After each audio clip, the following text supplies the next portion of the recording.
मित्रों नमस्कार। जय श्री राम।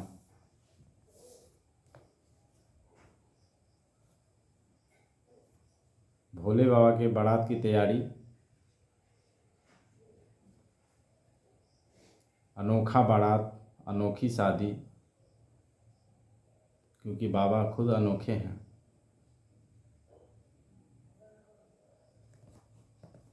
शुरू करते हैं आज का प्रसंग। श्री गणेशाय नमः। श्री रामचंद्राय नमः। श्री हनुमतये नमः। ओम नमः शिवाय। जस दूलहु तसी बनी बराता, कौतुक विविध होहि मग जाता। यहाँ हिमाचल रचउ बिताना, अति विचित्र नहीं जाई बखाना। शैल सकल जहाँ लग जग माही, लघु विशाल नहीं बड़नि सिराही। बन सागर सब नदी तलावा, हिमगिरि सब कहूँ नेवत पठावा। काम रूप सुंदर तन धारी, सहित समाज सहित बड़नाड़ी। गए सकल तुही नाचल गेहा, गावहि मंगल सहित स्नेहा। प्रथम ही गिरि बहु गृह संवराए, जथा जोगु तहाँ तहाँ सब छाए। पुर शोभायब लोकी सुहाई, लागई लघु बिरंच निपुनाई। लघु लाग विधि की निपुणता, अवलोकी पुर शोभा सही।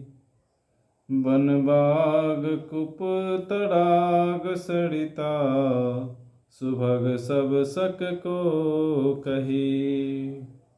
मंगल विपुल तोरण पताका, कीतु गृह गृह सोहहि। बनिता पुरुष सुंदर चतुर छवि, देखि मुनि मन मोहहि। जगदम्बा जह अवतरी, सो पुर बरनि की जाई। रिद्धि सिद्धि संपत्ति सुखा, नित नूतन अधिकाई। नगर निकट बरात सुनि आई, पुरखर भरु शोभाय अधिकाई। करी बना बसजी वाहन नाना, चले लेन सादर अगवाना। ये हर से सुर सेन निहारी, हरि देखी अति भय सुखारी। शिव समाज जब देखन लागे, बिडर चले वाहन सब भागे। धरि धीरजु तहाँ रहे सयाने, बालक सब लय जीव पराने। गए भवन पूछहि पितु माता, कहीं बचन भय कंपित गाता। कहिए काह कही जाई न बाता, जम कर धार की धों बढ़ियाता। बड़ु बौराह बसहं असबारा, ब्याल कपाल विभूषण छाड़। तन छाड़ ब्याल कपाल भूषण नगान जटिल भयंकरा। संगभूत प्रेत पिशाच जोगिनी विकट मुख रजनी चरा। जो जियत रही बरात देखत पुण्य बढ़ते ही कर सही। देखी सो माँ विवाह घर घर बात असी लड़कन कही। समुझ महेश समाज सभा जननी जनक मुस्काही। बाल बुझाए विविध विधि निडर हो डरू नाही। जैसा दूल्हा है अब वैसी ही बारात बन गई है। मार्ग में चलते हुए भांति भांति के कौतुक तमाशे होते जाते हैं। इधर हिमाचल ने ऐसा विचित्र मंडप बनाया कि जिसका वर्णन नहीं हो सकता। जगत में जितने छोटे बड़े पर्वत थे जिनका वर्णन करके पार नहीं मिलता, तथा जितने वन समुद्र नदियाँ और तालाब थे, हिमाचल ने सबको न्योता भेजा। वे सब अपने इच्छानुसार रूप धारण करने वाले सुंदर शरीर धारण कर सुंदरी स्त्रियों और समाजों के साथ हिमाचल के घर गए। सभी स्नेह सहित मंगल गीत गाते हैं। हिमाचल ने पहले ही से बहुत से घर सजवा रखे थे। यथा योग्य उन स्थानों में सब लोग उतर गए। नगर की सुंदर शोभा देखकर ब्रह्मा की रचना चातुरी भी तुच्छ लगती थी। नगर की शोभा देखकर ब्रह्मा की निपुणता सचमुच तुच्छ लगती है।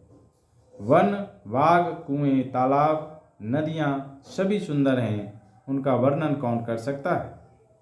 घर घर बहुत से मंगल सूचक तोरण और ध्वजा पताकाएं सुशोभित हो रही। वहाँ के सुंदर और चतुर स्त्री पुरुषों की छवि देखकर मुनियों के भी मन मोहित हो जाते हैं। जिस नगर में स्वयं जगदम्बा ने अवतार लिया, क्या उसका वर्णन हो सकता है। वहाँ रिद्धि सिद्धि संपत्ति और सुख नित्य नए बढ़ते जाते हैं। बारात को नगर के निकट आई सुनकर नगर में चहल पहल मच गई, जिससे उसकी शोभा बढ़ गई। अगवानी करने वाले लोग बनाव श्रृंगार करके तथा नाना प्रकार की सवारियों को सजाकर आदर सहित बारात को लेने चले। देवताओं के समाज को देखकर सब मन में प्रसन्न हुए और विष्णु भगवान को देखकर तो बहुत ही सुखी हुए, किंतु जब शिव जी के दल को देखने लगे तब तो उनके सब वाहन सवारियों के हाथी घोड़े रथ के बैल आदि डरकर भाग चले। कुछ बड़ी उम्र के समझदार लोग धीरज धरकर वहां डटे रहे। लड़के तो सब अपने प्राण लेकर भागे। घर पहुंचने पर जब माता पिता पूछते हैं तब वे भय से कांपते हुए शरीर से ऐसा वचन कहते हैं। क्या कहें, कोई बात कही नहीं जाती। यह बारात है या यमराज की सेना। दूल्हा पागल है और बैल पर सवार है। सांप कपाल और राख ही उसके गहने हैं। दूल्हे के शरीर पर राख लगी है, सांप और कपाल के गहने हैं। वह नंगा जटाधारी और भयंकर है। उसके साथ भयानक मुख वाले भूत प्रेत पिशाच योगिनियाँ और राक्षस हैं। जो बारात को देखकर जीता बचेगा सचमुच उसके बड़े ही पुण्य हैं और वही पार्वती का विवाह देखेगा। लड़कों ने घर घर यही बात कही। महेश्वर शिव जी का समाज समझकर सब लड़कों के माता पिता मुस्कुराते हैं। उन्होंने बहुत तरह से लड़कों को समझाया कि निडर हो जाओ, डर की कोई बात नहीं है।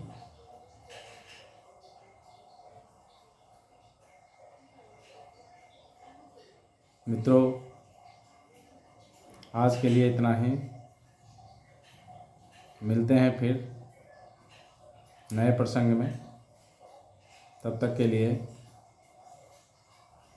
जय श्री राम।